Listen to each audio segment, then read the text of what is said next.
So today I'm going to share some features and functions that would be very, very useful for us financial advisors. But before anything else, the first thing that I suggest that you do is change this setting over here, data controls, and then improve the model for everyone.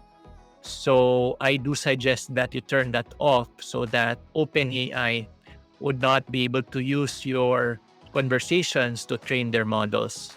So if, let us say, you mistakenly put in personally identifiable information, the risk for leakage decreases.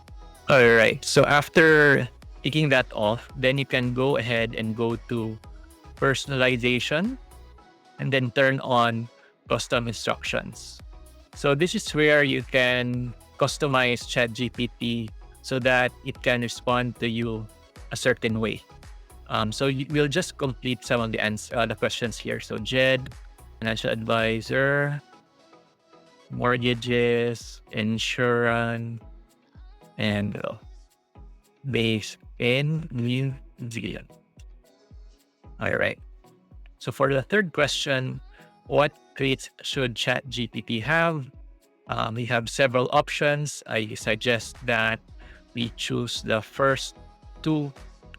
So anything else ChatGPT should know about you, I'll just leave that blank for now. And advanced capabilities. These are all important because we want a ChatGPT, if ever, to ground its answers by using some sources from the web. We'd also want ChatGPT to be able to code so that it would be able to make that environment for itself to do some data analysis.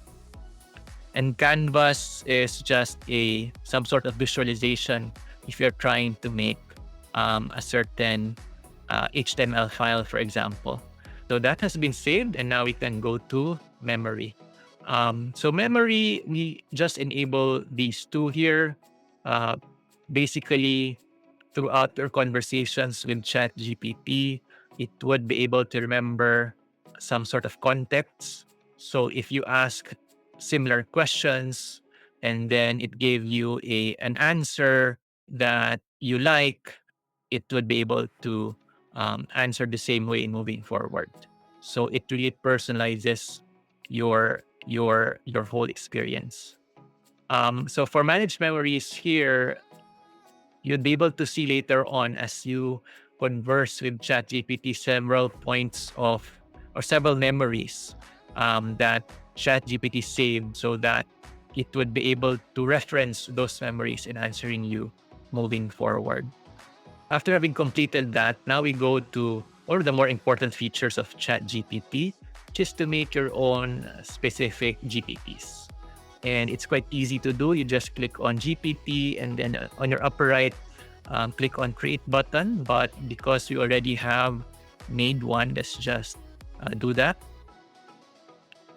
So for this GPT, I made it in such a way that it could reference the documents that I have attached.